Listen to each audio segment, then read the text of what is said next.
এতিয়া আমাৰ বৰপেটাৰ মাজেৰে দৌৰাত্মক ডাম্পাৰৰ মানে উৎপাদৰ কাৰণে আচলতে আমাৰ বৰপেটাৰ লগতে যি দাঁতিকাষৰীয়া অঞ্চল আছে আমাৰ আচলতে যি সাধাৰণ ৰাইজ তেওঁলোকে এতিয়া বিভিন্ন সমস্যাৰ সন্মুখীন হ'বলগীয়া হৈছে।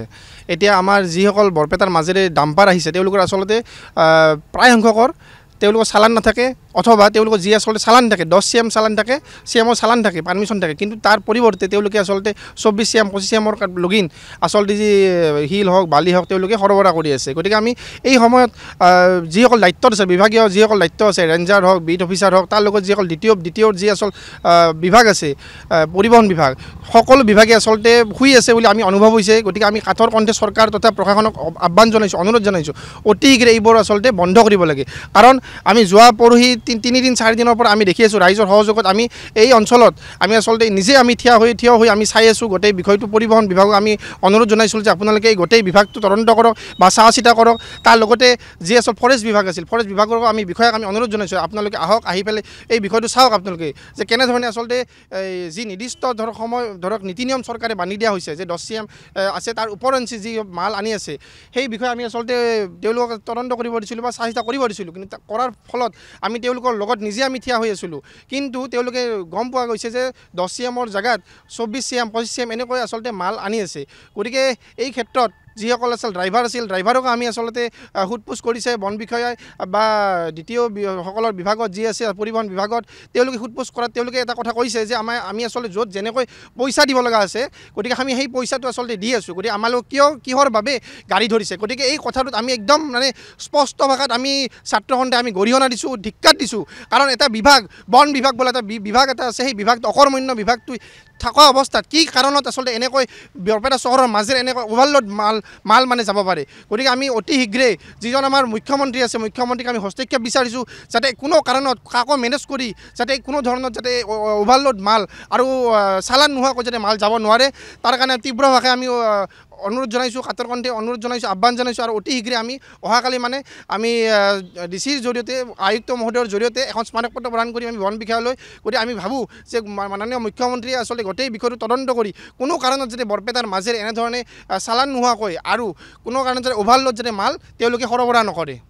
আপোনালোকে দেখিছে বিভিন্ন সংবাদ মাধ্যমত বিভিন্ন দল সংগঠনে এই ক্ষেত্ৰত প্ৰতিক্ৰিয়া প্ৰকাশ কৰিছে। আমি ছাত্ৰ মুক্তি সংগ্ৰাম সমিতিৰ ফালৰ পৰা প্ৰত্যক্ষ কৰিছোঁ যে বৰপেটা জিলাৰ বিভিন্ন প্ৰান্তত যি শিল বালি অভাৰলোডিঙত লৈ আহি আছে আৰু অভাৰলোডিঙৰ ক্ষেত্ৰত একাংশ নামনি অসমৰ বিভিন্ন জিলাই শিল বালাবোৰ লৈ গৈ আছে। চৰকাৰী নিয়ম অনুসৰি 10 CM কৈ প্ৰত্যেকটো গাড়ীত এখনকৈ ডাম্পাৰত 10 CM কৈ ল'ব পাৰে শিলে হওক বা বালায়ে হওক।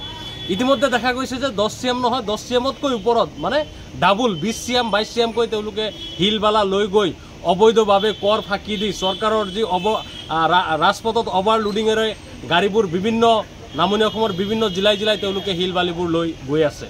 ইতিমধ্যে দেখা গৈছে যে এই শিল বালিৰ যি সিন্ডিকেট ইতিমধ্যে 2 দাস নামৰ ব্যক্তি গুৱাহাটীৰ পৰা সম্পূৰ্ণ প্ৰক্ৰিয়াটো নিয়ন্ত্ৰণ হৈ আছে বুলি আমি ইতিমধ্যে উমান পাইছোঁ।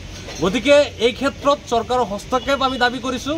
লগতে বৰপেটা জিলা প্ৰশাসন আৰু পৰিবহণ বিভাগৰ যি বিষয়া MBI যি বিষয়া সেই বিষয়াগৰাকীয়ে তেওঁলোকে তদন্ত কৰিব লাগে যে আচলতে তেওঁলোকক আমাৰ সন্দেহ হৈছে যে বৰপেটা জিলা প্ৰশাসন বা বৰপেটা জিলা পৰিবহণ বিভাগক তেওঁলোকে হয়তো ধনৰ বিনিময়ত তেওঁলোকে এনেকুৱা ধৰণৰ নীতি নিয়ম উলংঘা কৰিছে।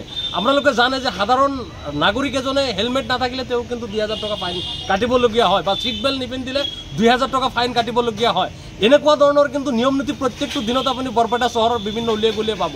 ঠিক সেই সময়তে ৰাতি যি ধৰণে বৰপেটা ডাম্পাৰ চলে আপুনি যদি নতুন বাছ ষ্টেণ্ডখনত যদি আপুনি প্ৰত্যক্ষ কৰে ৰাতি 9টাৰ পিছত যদি আপুনি প্ৰত্যক্ষ কৰে তাত চাব যে ডাম্পাৰ আপোনাৰ তাত শাৰী পাতি থিয় হৈ আছে।